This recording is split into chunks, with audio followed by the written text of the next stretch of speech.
What's good, my peoples? It's your boy Kenneth, 100 years of wealth here. I hope your day is going excellent. I just want to make a quick video. Say what's up. Say cheers. I hope that you're having a great day. Hope that you're doing what you want to do. And I hope you're doing it well. But right now, I'm rocking 100 years of wealth shirt that I made. I'm not really pushing the brand right now just because I'm focused on my other business venture. But this is just an example of if you love something, if you have a passion for something, if you feel like that allows you to get some sort of energy out, just because you're focused elsewhere doesn't mean that you don't have to, focus on anything else. You can only be focused on one thing or you're gonna melt. No, I think that you can put some energy and effort into other things. But I would say this, for me with the clothing thing, there was a time where I had to just kind of hold up on it and not really have that in the mix of what I was doing as a company venture, right? Like instead of being like, okay, I'm doing my t-shirt company or my clothing brand and I'm doing my mortgage and real estate operation, I was like, you know what? To really make one of them pop, I need to put in the full energy and effort.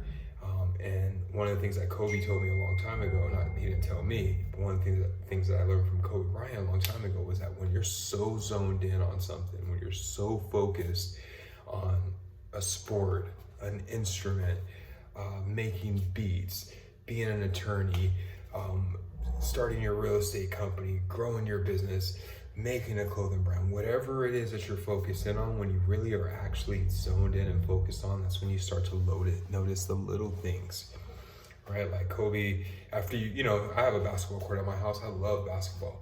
And after you shoot so much, you start to be like, oh, if I would have just twisted that and put that there, oh, okay, oh, I see what I did. Oh, I see that, I look this way or I move my body this way. You start to notice the little things that separate you from your competition or just make you better at what you're doing and help you push closer to your goals. So remember that the further you dive into something, the further you dive into your relationship, your wife, your husband, your boyfriend, girlfriend, whatever, it's the little things you're gonna start to notice. You're gonna start to be able to pick up and adjust and just be better.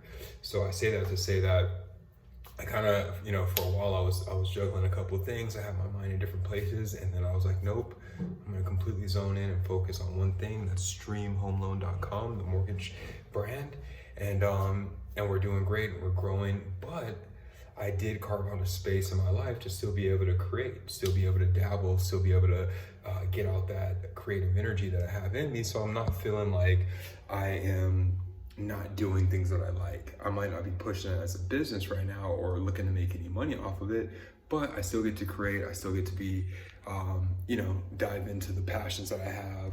Art, craft, I can't really reach all the way around, but I like the shirt. I'd rather make my own shit sometimes and go in and drop $100 on like a cool t-shirt. Got my little setup with, my paints and my silkscreen stuff. And I'm doing my thing, but I'm still focused on what's the priority, which is growing my main business, my real estate, my mortgage operation. And maybe in the future that'll carve out more time for me to dive a little bit further in with my clothing stuff. But until then, I'm happy just having the being able to express myself by creating some stuff that I can wear.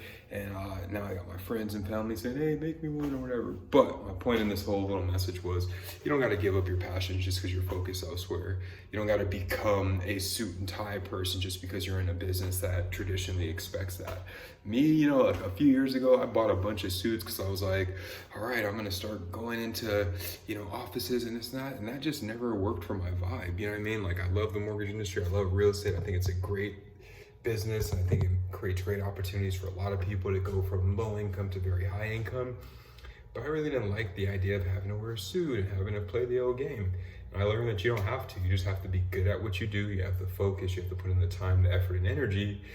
And I'm as knowledgeable, if not more knowledgeable than most people in our industry.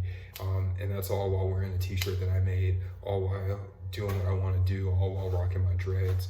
There was a time in my life where I thought, like, man, maybe I should cut my dreads to be, more professional or whatever, But you learn that you can be successful as high as you want to be, as big of a success as you want to be, without conforming to what other people, think is a good thing or think of as professionalism. Professionalism is providing the proper information, showing up on time, delivering great service, being informed about what you do for a living. Has nothing really to do with your outfit. You know what I mean? Like, as we grow, you walk into like a nice, dope, trendy restaurant somewhere, the chef may not be wearing a chef suit. He might be in there like Salt Bay, just swagged out, cutting shit up and bow, drop it on your plate, roll the salt off your elbow, you know what I mean? So I'm not trying to say like wow out, completely go against all norms, but the focus should really be the skill set and not so much the presentation of how the person looks. Of course, the presentation and product and all that stuff, but I think you get what I'm saying. So, it's okay to be you. And push forward. You don't have to like get caught up in the things, oh, this is uncomfortable for me. Or do you then? Do what makes you feel the most comfortable within what you're trying to achieve. Make the adjustments where you need to, and you'll find your success. But the main thing is stay on the grind, stay pushing forward, taking those steps forward each day, and you will find your way, youngin'. All right, one love to you. I don't know you. I don't know who you are watching this video, but I hope that it hits you in the right spot, helps you push forward. At the end of the day, all my videos are gonna kind of have the same thing.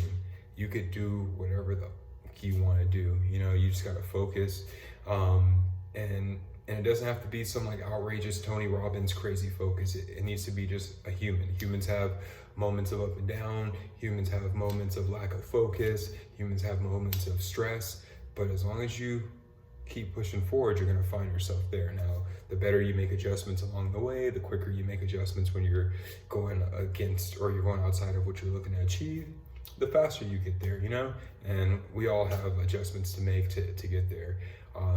But I think that I've really came to a point where, I used to watch all these motivational videos and shit, and it just seemed like you had to be some sort of extreme different person in order to find success. And that's fucking not true. You just gotta be consistent. Be consistent, push forward, you shall succeed. So 100 years of wealth to you and yours. I hope you have a great day. Till next time, please like, subscribe, share the video with anyone that you know that might gain some benefit from this, all right? 100 years of wealth.